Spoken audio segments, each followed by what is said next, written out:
Hello friends, कैसे हैं आप? I am Kiran Arora.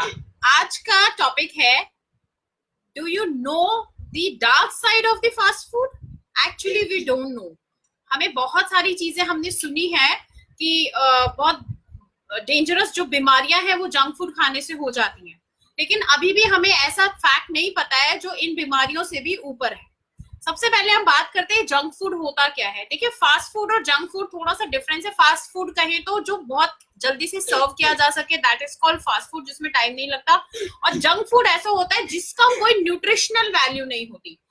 Junk मतलब कचरा होता है एक्चुअली। और जंक फूड क्यों बोला जाता है? क्योंकि जो कचरा होता है उसका हमें कोई फायदा नहीं होता है, वो यूजलेस चीज होती है। इसी तरह जंक फूड जो होता है वो भी कचरे बराबर है, क्योंकि उसमें कोई न्यूट्रिशनल वैल्यू नहीं होती है। वो सिर्फ पेट को भर देता है और हमें कोई फायदा नहीं मिलता, केवल केवल नुकसान मिलता है। हमें जो जंक फूड है वो क्यों नहीं खाना है, इसके बारे में हमने ये तो समझा है अभी तक कि ओबेसिटी होती है, हम मोटे होते हैं, और बीपी बढ़ता है, कोलेस्ट्रॉल बढ़ता है, और बहुत सारी चीजें रिलेटेड जो बीमारियां हैं वो होती हैं। लेकिन क्या हमने कभी सुना है जंक फूड खाने से डिप्रेशन होता है, जंक फूड खाने से एल्जाइमर होता है, जंक फूड खाने से हमारा जो रिटेन कैपेसिटी है, मेंटल रिटेनिंग कैपेसिटी जो है वो सारी लो हो जाती है। एक अमेरिकन स्टडी में पता चला है कि 5 दिन अगर रेगुलरली कोई जंक फूड कंज्यूम करें तो जो उसकी कॉग्निटिव परफॉर्मेंस है, मतलब ज्ञान से संबंधी जो परफॉर्मेंस है, उसकी स्पीड, उसकी रिटेंशन, उसकी अटेंशन, सब कुछ बिल्कुल लो चली जाती है। सिर्फ 5 दिन में इतना बड़ा चेंज आ सकता है हमारे अंदर, हमने कभी सोचा भी नहीं होता। और आप सोचिए, हम तो महीनों सालों खाते ही रहते हैं जंक फूड, बिना ये जाने कि इसका 5 दिन में ड्रास्टिक इफेक्ट हमें दिख सकता है। अगर हमें ये चीजें पता चल जाए तो हम तुरंत जो फूड है, जंक फूड है, उसको त्याग दें। अब हम बात करते हैं जंक फूड में क्या क्या चीजें काउंट होती हैं। सबसे पहले आते हैं बेकरी के प्रोडक्ट्स। जितने भी प्रोसेस फूड है उसमें रिफाइंड व्हीट होता है। रिफाइंड व्हीट ऊपर लिख देते हैं, लेकिन हमें लगता है कि व्हीट फ्लावर लिखा हुआ है। रिफाइंड वर्ड का मतलब वही हो जाता है मैदा। बहुत स्मार्टनेस ये कंपनीज जो है ट्रिक्स प्ले करती हैं, मैदा ना लिख के रिफाइंड व्हीट फ्लावर लिख देते हैं, और हम सिर्फ व्हीट फ्लावर पढ़ लेते हैं। हम ये ढंग से इसका मीनिंग नहीं समझ पाते कि रिफाइंड वर्ड इसके आगे लगा हुआ है। और प्लस इसमें हाई फ्रक्टोज कॉर्न सिरप होता है, जो आर्टिफिशियल स्वीटनर है, बहुत डेंजरस है। बहुत ज्यादा मात्रा में स्वीटनर मिलाया जाता है। उसके बाद सेकंड चीज आती है, जो चिप्स होते हैं, ये फ्रेंच फ्राइज होते हैं, ये बहुत डेंजरस है क्योंकि इसमें हाई सोडियम और बहुत सारा ऑयल होता है, और वेजिटेबल ऑयल, पाम ऑयल होता है, जो वेरी डेंजरस है। बिल्कुल हमें यूज नहीं करना चाहिए। आपको पता है ये जो हाई फ्रक्टोज कॉर्न सिरप मैंने बात की, ये यूके में बैंड है। इसको यूके में प्रयोग नहीं किया जाता है, बैन है, क्योंकि इससे जो मेंटल कैपेसिटी है लोगों की वो घट रही है, इसलिए बैन है। और हमारे यहाँ पर खुले आम ये चीज बिक रही है, और हर चीज में जो भी मीठी चीज हम लेते हैं उसमें ये डला हुआ होता है। इवन प्रेजर्वेटिव, एक सोडियम बेंजोएट करके जो डला हुआ होता है, वो भी बहुत हार्मफुल प्रेजर्वेटिव है, बहुत हार्मफुल, हमारी मेमोरी के लिए बहुत खतरनाक है। आपने नोटिस किया होगा आजकल बहुत ज्यादा लोग मेमोरी लॉस या वीक मेमोरी बोलते हैं, कि भूल जाते हैं, याद नहीं रहता है, इन सारी प्रॉब्लम्स की कंप्लेन करते आ रहे हैं। लेकिन हमें शायद ही पता है कि इसका रीजन क्या है। हम दवाइयां खा रहे हैं, वाइटामिन ले रहे हैं, हमें लगता है कि हम बैलेंस डाइट नहीं ले रहे हैं, हमें लगता है कि हमारा जो फूड है वो प्योर नहीं है। लेकिन इसके अलावा भी एक रीजन है कि जो हमारा जंक फूड है जिसको हम कंज्यूम कर रहे हैं वो खतरनाक है। हमने क्या बात की, एक तो बेकरी प्रोडक्ट्स हो गए, फ्रेंच फ्राइज हो गई, चिप्स हो गए, आइसक्रीम, जो बाजार में बिकने वाली आइसक्रीम है मोस्ट डेंजरस है, क्योंकि अगेन उसमें स्वीटनर्स डले हुए हैं, और बहुत सारी जेलीज और जेलेटिन वगैरह है, जो अगेन हमारे लिए हार्मफुल है। उससे भी मेमोरी लॉस की प्रॉब्लम होती है। उसके अलावा चीजें आती है व्हाइट ब्रेड। व्हाइट ब्रेड बहुत खतरनाक है, उसमें बहुत सारा मैदा है, जो आपका मेंटल लेवल अगेन बिगाड़ने वाला है, मेमोरी लॉस करने वाला है, फोकस क्रिएट नहीं हो पाएगा। और सबसे बड़ी चीज है कि और ज्यादा भूख लगाता है वो, तो आप ज्यादा खाएंगे, ज्यादा टेंडेंसी हो जाएगी ओवर ईटिंग की, और आपको पता भी नहीं चलेगा ये क्यों हो रहा है। फिर आती है सोडाज, जो है ना कैफीन वाले सोडा, जैसे फिजी ड्रिंक्स हैं जितने भी, उनमें सोडा और कैफीन होता है। आपको पता है सोडा कैफीन के साथ जब मिलाया जाता है तो परफेक्ट ड्रग का काम करता है, परफेक्ट एडिक्शन आपको वो दे देता है। बहुत खतरनाक इंग्रेडिएंट है इसका कॉम्बिनेशन जो है, इससे हमें दूर रहना है, बिल्कुल भी नहीं। इवन आजकल no diet sodas and all ये सब मिल रहे हैं, नो कैलोरी या सॉरी डाइट सोडाज मिल रहे हैं जिसमें कैलोरीज नहीं होती है, लेकिन स्टिल कैलोरीज नहीं है तो क्या हुआ, फुल ऑफ केमिकल्स है, लोडेड विद केमिकल्स है, हमें नहीं चखना है, नहीं खाना है। और सबसे बड़ी चीज, अगर किसी को बहुत ज्यादा आदत लग चुकी है और उसको बहुत क्रेविंग होती है मीठा खाने की, जो बाहर वाला मीठा है, तो उसके लिए एक बेहतरीन उपाय है कि वो बहुत ज्यादा काजू खाए। जितने कैश्यूज आप कंज्यूम करेंगे, आपकी जो एडिक्शन है वो थोड़ी बहुत कम होगी और धीरे धीरे आप उसको कंट्रोल भी कर पाएंगे। ये बहुत जरूरी है। हनी खाएं आप, अगर बहुत ज्यादा मीठा खाने का मन करता है तो हनी को कंज्यूम करें, कैश्यूज को कंज्यूम करें। इससे हमारी जो बुरी लत है, एडिक्शन हो गया है काइंड ऑफ, या हमें चॉकलेट्स खाने का बहुत एडिक्शन हो गया है, ये सब चीजों की एडिक्शन को कंट्रोल किया जा सकता है कैश्यूज और हनी से। इसी तरह हमारे घर में बहुत सारी चीजें ऐसी हैं जिनको अगर हम यूज करना स्टार्ट कर दें तो एडिक्शन तो हमारा कम होगा ही, हमारी क्रेविंग्स तो कम होंगी ही, और हम बेनिफिट वाली साइड पे ज्यादा चले जाएंगे। जैसे जिंजर टी है, लेमन वाटर है, पॉमीग्रेनेट जूस है और ग्रीन टी है। अगर ये चीजें कंज्यूम करेंगे, ऑरेंज जूस है, तो बहुत अच्छी स्किन, बहुत अच्छी बॉडी होगी और हमारा जो साउंड भी हो जाएगा माइंड, क्योंकि बॉडी साउंड होगी जब। Thank you Darshandeep Sharma ji for joining in. और जंक फूड के जितने इफेक्ट्स हमें दिख रहे हैं उससे ज्यादा इफेक्ट्स तो हमें दिखाई ही नहीं दे रहे हैं, जो लेटर ऑन कहीं जाके पता चलेंगे। देखिए, ब्लड, हमारी बॉडी में एक इंसुलिन जो हार्मोन कह लीजिए, वो पेंक्रियाज से प्रोड्यूस होता है, जिसका काम होता है पूरी बॉडी में ग्लूकोज को पहुंचाना, तो उसी से पूरी बॉडी को एनर्जी मिलती है। इसी तरह ब्रेन में भी ना इंसुलिन प्रोड्यूस होता है, क्योंकि जो नर्व सेल्स है, हमारी जो नर्व्स हैं, उनमें सिग्नल्स पास आउट करने होते हैं इस ब्रेन को, तो उसको भी इंसुलिन की जरूरत पड़ती है कैरी करने के लिए सिग्नल्स को। और जब हम बहुत ज्यादा जंक फूड खाते हैं, ओवर ईटिंग करते हैं, ज्यादा स्वीट और फैटी फूड खाते हैं, तो जो इंसुलिन है ना, ये ज्यादा बनने लगता है। अब इतना ज्यादा बनने लगता है कि जो ब्रेन है वो इसके साथ कोप अप नहीं कर पाता है और इससे रेजिस्टेंस डेवलप कर लेता है। और जैसे ही रेजिस्टेंस डेवलप करता है, अल्जाइमर की प्रॉब्लम शुरू हो जाती है। इसी अल्जाइमर को डायबिटीज ऑफ ब्रेन भी बोला जाता है। और ये किससे हो रहा है? जंक फूड से। आप सोच भी नहीं सकते होंगे कि जंक फूड इतनी भयानक तरीके से हमें नुकसान कर रहा है। अमेरिका में, यूके में बहुत सारी ऐसी चीजें हैं बैन है। प्लस और हम जैसे कुछ नाम ऐसी चीजों के मैं लूंगी जो हमें सुनते ही लगेगा कि वो अनहेल्दी, लेकिन अगर हम उसका हेल्दी वर्जन यूज करें तो हम खा सकते हैं उन चीजों को। अब जैसे पिज्जा की बात करते हैं, पिज्जा में मैदे का बेस लेकर ऊपर बहुत सारी सब्जियां डाल रहे हैं और सॉसेस डाल रहे हैं बहुत सारी। इसको अगर आप पिज्जा खाने का मन है तो आप बेस को फुल व्हीट, पूरा होल व्हीट का बनाइए, आटे का बनाइए, प्लस उसमें जो सॉस आप लगा रहे हैं वो होममेड यूज कीजिए विदाउट प्रिजर्वेटिव्स। ग्रीन चटनीज है, ऑरेंज है, हम सोंठ की चटनी, इमली की चटनी, बहुत कुछ इंडियन घरों में बनता है, वो सारी चीजें बना के ट्राई कीजिए क्या बेस्ट। और सब्जियां ऊपर डाल के खाना और बेक करना, उसमें कोई नुकसान नहीं है। लेकिन नुकसान है तो उन सॉसेस के प्रिजर्वेटिव्स में, प्लस जो बेस है मैदा वाला, वो जबरदस्त है, खतरनाक। हैमबर्गर्स है, बर्गर्स है, बन्स है, व्हाइट ब्रेड है, इसको आज और अभी ही आपने छोड़ना है। फिर भी बहुत ज्यादा क्रेविंग होती है, आप कंट्रोल नहीं कर पाते, तो महीने में 1 या 2 बार से ज्यादा तो बिल्कुल नो करना है। अभी याद रखिएगा, 5 दिन लगातार खाने वाले को कॉग्निटिव परफॉर्मेंस ऑलमोस्ट नीचे आ गई है, तो आप सोच के देखिए हमारे बच्चों का क्या होगा। जंक फूड बड़ों से ज्यादा बच्चे खा रहे हैं। आप बच्चों की मेमोरी ही नहीं छोड़ेंगे, कुछ याद ही नहीं करेंगे, उनके ऊपर तो पढ़ाई का इतना बोझ है, कैसे वो क्लास में कॉम्पीट करेंगे, कैसे स्टडीज को कंटिन्यू करेंगे। फिर हम बच्चे के मार्क्स कम आएंगे, हम उसको डांटेंगे, पीटेंगे, पढ़ता नहीं है, जबकि देख रहे हैं कि वो 1 घंटा पढ़ रहा है, लेकिन ग्रास्प वो नहीं कर पा रहा है। क्यों नहीं कर रहा है? टाइम तो दे रहे हैं हम, बच्चा टाइम लगा रहा है पढ़ाई के अंदर, लेकिन वो सीख नहीं पा रहा है। इसका मतलब होता है वीक फोकस, वीक कॉन्सेंट्रेशन, जिसका पूरा जो अगर हम कहें रीजन जो रहेंगे वो पेरेंट्स रहेंगे, जो ध्यान नहीं दे रहे। चॉकलेट्स, कैंडीज और चिप्स, ये इतनी खतरनाक चीजें हैं जो हम बच्चों को बस यूं ही दे देते हैं। मुझे तो लगता है स्कूल्स के अंदर ये जो बर्थडे पे बच्चे कैंडीज लेकर आते हैं ना, ये भी मना होनी चाहिए कि उनको नहीं अलाउ किया जाना चाहिए कि वो कैंडीज को डिस्ट्रीब्यूट करें। इससे तो अच्छा है कि वो कोई स्टेशनरी आइटम या बहुत सारे ऑल्टरनेटिव स्कूल्स के पास होते हैं, वो निकाल सकते हैं। इवन आज तक मेरे बेटे का बर्थडे जब भी हमने सेलिब्रेट किया है, मुझे याद नहीं है कि मैंने कभी उसको टॉफीज का पैकेट देकर स्कूल में भेजा हो कि जाओ डिस्ट्रीब्यूट कर देना। आई एम अ टीचर ना, मैंने अपने क्लास के बच्चों को कभी प्रमोट किया कि वो टॉफीज लेकर आए। आई ऑलवेज से कि टॉफीज हमें यूज नहीं करनी है। और जब भी कोई बच्चा टॉफी लेकर मेरे पास आता भी है दूसरी क्लास का, तो I always say no thank you बेटा, many blessings to you, but I don't eat toffee.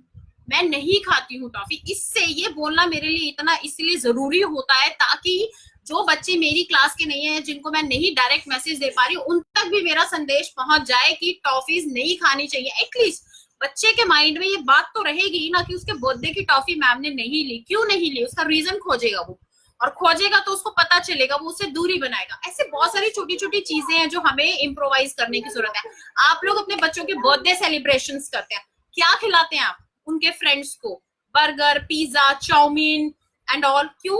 हम खुद प्रमोट कर रहे हैं, सस्ता पड़ता होगा, शायद मेहनत बच जाती होगी, लेकिन ये तो बहुत ही गलत है। हम कल्चर ही गलत डेवलप कर रहे हैं और फिर बाद में बच्चों को कहेंगे कि मत खाओ बच्चों, ऐसे नहीं खाना चाहिए, जंक फूड नहीं खाना चाहिए। हम आइसक्रीम उन्हें खिलाते हैं, पेस्ट्रीज खिला रहे हैं। चलिए बर्थडे पे केक मैं मान सकती हूँ कि बच्चे का बर्थडे साल में एक बार आता है, इट्स ओके, आप केक कट करें। लेकिन जब आप और पार्टी में सारा जंक फूड, बिस्किट्स, नमकीन, सारी प्रोसेस्ड बेकरी आइटम, सारी कैंडीज, मीठा सब दे रहे, तो आप लेकिन एक कल्चर डेवलप कर रहे हैं। आप वन टाइम खिला नहीं रहे हैं उसको, आप कल्चर डेवलप कर रहे हैं। बच्चा किसी और के बर्थडे पे जाएगा, वहां ये कल्चर देखेगा, फिर और जाएगा, ये कल्चर डेवलप हो रहा है। जब कल्चर ही बच्चे को ऐसा देंगे तो आप कैसे उम्मीद कर पाएंगे कि वो हेल्दी फूड ऑप्ट कर ले? बिल्कुल नहीं कर पाएगा। आपको पता है जब भी हम मीठी चीजें बहुत ज्यादा खाते हैं, जो प्रोसेस्ड फूड है जिसमें हाई फ्रक्टोज कॉर्न सिरप जिसको बोला जाता है, it's a type of corn starch, जो अगर हम सिर्फ कॉर्न सिरप की बात करें ना, वो 100% ग्लूकोज होता है, लेस हार्मफुल होता है।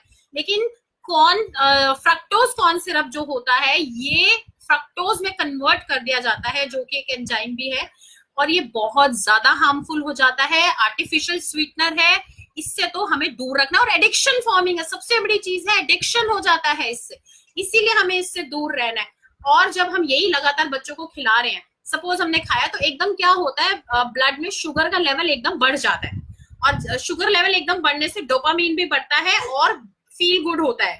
हमारे माइंड में जो सेंट्रल नर्वस सिस्टम है उसमें फील गुड क्रिएट हो जाता है, और थोड़ी देर बाद क्या होता है, सडनली लो चला जाता है ब्लड शुगर, और एकदम एंजाइटी और डिप्रेशन क्रिएट हो जाता है। तो ऐसे में जो माइंड का बैलेंस है वो बिगड़ जाता है। अब आप सोचेंगे कि ऐसे बच्चे जो ये वाला खाना ज्यादा खाते होंगे पूरे दिन में, उनका पेशेंस लेवल अगर आप चेक करेंगे तो 0 होगा, पढ़ाई में 0 हो जाएंगे, खेल कूद में पीछे हो जाएंगे।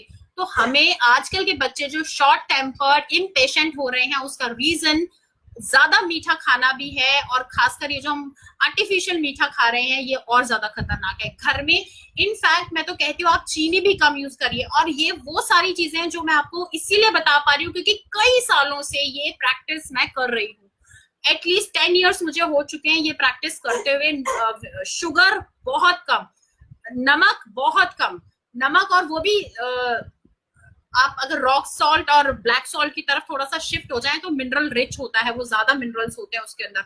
तो ये थोड़ा सा शिफ्ट आपको लाना पड़ेगा, टेस्ट से कॉम्प्रोमाइज करना पड़ेगा। अगर आज हमने नहीं किया तो हमारे बच्चे सफर करेंगे और हम बस देखते रह जाएंगे, और किसी को कंप्लेन करने से, दोष देने से कुछ नहीं होता है। You have to take action for yourself. कोई और नहीं आने वाला है आपकी सेहत ठीक करने के लिए या आपको सिखाने समझाने के लिए। आपको खुद ही सारी चीजें ठीक करनी पड़ेंगी और अपने बच्चों को सही रास्ते लगाना पड़ेगा। इसीलिए मेरी अपील है सारे पेरेंट्स से, जितने भी लोग देख रहे हैं, प्लीज अपने घरों में बर्थडे वाला कल्चर है उसको थोड़ा सा सात्विक कीजिए, उसको थोड़ा स्पिरिचुअल बनाइए। सॉन्ग्स चला के, डीजे चला के डांस कराने से अच्छा है आप उनको कुछ ऐसी एक्टिविटीज कराइए जिससे बच्चों का ब्रेन डेवलप हो, जिससे उनका ज्ञान बढ़े, उनकी समझ बढ़े, उनका सोशल इंटरेक्शन बढ़े, उनका प्यार बढ़े आपस में। और खाना वैसा ही दे जिनसे ये सारे ट्रेड्स विकसित होते हो। अभी हमने बात कर ली कि जंक फूड से आप इम्पेशेंट हो रहे हो, डिप्रेस्ड हो रहे हो, एंजाइटी डेवलप हो रही है, मेमोरी लो हो रही है, ओबीज हो रहे हैं, हार्ट पेशेंट बन रहे हैं, और फिर हम वही चीजें तो सर्व कर रहे हैं अपने बच्चों को। हमारे बच्चों का क्या कसूर है? उन्होंने देखा ही ये है, उनको खिलाया यही जा रहा है। आप और हम जिस कल्चर से आए हैं, या हम छोटे होते तो हमारे पेरेंट्स ये सब चीजें नहीं खिलाते थे, तो हमें इतनी आदतें नहीं थी, लेकिन हमने ये धीरे धीरे हमारे कल्चर में आया, हमारे लाइफस्टाइल में आया और हमारे से बच्चों में चला गया। और बच्चे थोड़े जिद्दी स्वभाव के होते हैं, जो चीजें उनको सिखा दी जाए, पढ़ा दी जाए, उसको बहुत टाइटली पकड़ लेते हैं। हम लोग तो डिसिप्लिन बनाने के बाद तोड़ भी देते हैं, बच्चे जो रूल्स बना ले वो तोड़ते नहीं है। तो बच्चों के माइंड में जंक फूड वाली जो चीजें हैं या जो टेस्ट है वो शुरुआत से ऐसे वाले सेट हो जाते हैं। और एक चीज और बताती हूँ, बच्चों के जो टेस्ट बर्ड्स होते हैं ना वो लेस डेवलप्ड होते हैं बड़ों के कंपैरिजन में। तो इसीलिए जो ये चीजें मार्केट में मिलती है ना, अट्रैक्ट करती है बच्चों को, इसीलिए उनको टेस्टी लगते हैं, क्योंकि टेस्ट बर्ड्स अभी पूरे विकसित है नहीं और उसमें इतना स्ट्रॉन्ग टेस्ट है कि वो बच्चों को भी सूट कर जाता है। आप सब्जी फल खिलाइए, बच्चों को टेस्टी क्यों नहीं लगते? Because their taste buds are not developed उतने जितने एडल्ट्स के होते हैं। और एक चीज और भी नुकसान उठाना पड़ सकता है, अगर हमने बच्चों को सारी आर्टिफिशियल और प्रोसेस चीजें ही खिलाई तो बच्चों के टेस्ट बर्ड्स भी उसी के अकॉर्डिंग कंडीशन हो जाएंगे। फिर जब आप उनको फ्रूट वेजीज सर्व करेंगे, उनको उसमें टेस्ट ही नहीं आएगा। कुछ तो नेचुरली ही उनके टेस्ट बर्ड्स डेवलप होने में टाइम लगता है, कुछ हमने उनको गलत आदतों में लगा दिया और अब उनके टेस्ट बर्ड्स या टेस्ट जो है वो डेवलप ही नहीं हो रहे हैं, कंडीशन नहीं हो रहे हैं प्रॉपर जो नेचुरल और हेल्दी टेस्ट है उसके लिए। तो बहुत सारी नुकसान वाली चीजें आपको देखनी पड़ सकती है, जिसके लिए कहते हैं ना, अब पछताए होत क्या जब चिड़िया चुग गई खेत। तो चिड़िया को चुगने मत दीजिए खेत, पहले ही रोकिए अपने आप को, अपने बच्चों को, सावधान हो जाइए। There is a dark side of the junk food that is still unknown, but हमारा conscious effort, हमारी awareness इन सब चीजों को हमसे दूर कर सकती है। और जो बहुत ज्यादा addicted है वो alternative ढूंढे, थोड़ा सा planning करें और थोड़े थोड़े टाइम पे ना कुछ कुछ खाते रहिए, पानी ज्यादा पिए ताकि बहुत ज्यादा क्रेविंग हो ही ना, क्योंकि जब आपको क्रेविंग होगी आप भागेंगे खाने के लिए। उससे अच्छा है ना आप पहले से ही खुद को हेल्दी चीजों से फुल करके रखें। जूसेस, पोमीग्रेनेट, पैक्ड जूसेस की बात मैं नहीं कर रही हूँ, again I am not talking about the packed ones, क्योंकि they are full of sweeteners, full of artificial flavours, full of preservatives which are very very dangerous for us. Please be mindful about this, क्योंकि जो हमारे बच्चे हैं ना वो हमारा future generation है और हम अपनी जनरेशन को खराब नहीं कर सकते हैं। अगर हमने अपनी जनरेशंस खराब की तो हमारा भविष्य खत्म हो जाएगा, हमारी कंट्री को फेस करना पड़ेगा एट लार्जर स्केल पर वो सब चीजें। हमारी छोटी छोटी लापरवाहियां हमें बहुत महंगी पड़ती हैं, बाद में पक जाती हैं क्योंकि आदत बन जाती है। Okay, thank you Shruti Dhingra ji, thank you Gulshan Nohra ji, thank you Preeti Vimani ji, okay thank you Garima ji, thank you Mahendra Singh ji, thank you, okay thank you for your valuable comments. Okay, back to our topic. हमें जंक फूड नहीं खाना है, बिल्कुल नहीं खाना है, it's a big no no. उसकी जगह आप अपने बच्चों को हेल्दी खाने की आदत डालिए, हेल्दी फूड सर्व कीजिए, हेल्दी ऑप्शंस दीजिए। और वो कब होगा? जब आप हेल्दी खाएंगे। बच्चों को जो बोला जाता है ना वो नहीं सीखते हैं, आप उन्हें सुनाते रहिए, कहते रहिए, वो आपकी बात नहीं मानेंगे, लेकिन जो आप करेंगे वो 100% फॉलो करें। कोई भी काम जो आप बच्चे से कराना चाहते हो आप खुद करना स्टार्ट कर दीजिए, चिल्ड्रन विल ऑटोमेटिकली फॉलो। आप घर में हनी रखिए, शक्कर रखिए, गुड़ रखिए और यही सब चीजें यूज कीजिए। देसी खांड रखिए, चीनी रखिए, लेकिन बहुत कुछ चीजें हैं मैं मानती हूँ जिनमें चीनी का सब्स्टिट्यूट हमें नहीं मिलता, इट्स ओके, रेयर टाइम पर हम उसको यूज कर लें, ठीक है, लेकिन ज्यादातर यही चीजें आपको यूज करनी है। और प्रोसेस्ड फूड, देखिए जो भी पैक्ड चीज आ रही है ना, पैक्ड मोस्टली वो प्रोसेस्ड है, उसको बंद करना है हमने लेना। ब्रेड, बिस्किट्स और सारे बेकरी आइटम्स हो गए, चिप्स हो गए, कुरकुरे हो गए और बिस्किट्स हो गए, सोडाज हो गए, जूसेस हो गए, पैक्ड नमकीन्स हो गई, सारी चीजें बंद करनी है। अब आप सोचेंगे फिर हम खाएंगे क्या? So many options we have, भुने चने, पफ्ड राइस, मुरमुरे, और तिल है, गुड़ है, शक्कर है, हनी है, लेमन्स है, बहुत सारे फ्रूट्स हैं, बहुत सारी वेजिटेबल्स हैं, ओट्स हैं हमारे पास, जिनके कॉम्बिनेशंस आप बनाएंगे ना तो बड़े सुपर कॉम्बिनेशंस बनते हैं। बहुत अच्छी आदतें आप अपने बच्चों को डालेंगे, खुद भी हेल्थी रहेंगे। और एक बात ध्यान रखिएगा, skin is the reflection of your inner health. आपकी इनसाइड हेल्थ अगर अच्छी नहीं है तो आपकी स्किन कभी अच्छी नहीं हो सकती। तो जो लोग स्किन अच्छी करना चाहते हैं, मेरे से बहुत लोग पूछते हैं स्किन अच्छी करने का तरीका, तो प्लीज अपने खाने पे ध्यान दीजिए। और एक जो चीज है ना जिसको हम कभी पीछे नहीं छोड़ सकते, वो है पॉजिटिव थिंकिंग, पॉजिटिव एफर्मेशंस। इनके बिना तो कुछ भी कर लीजिए, दुनिया की कोई दवा भी कर लीजिए, वो भी सहयोग नहीं करेगी, वो भी फायदा नहीं करेगी। तो please be positive, think positively, अच्छे affirmations बोलिए, be spiritual, be manly और value your mankind. बहुत सारी चीजें डेवलप करने की जरूरत है. Show gratitude, eat healthy, stay healthy. Thank you so much for being here. Thank you so much for your valuable comments. I love you all. Thank you so much.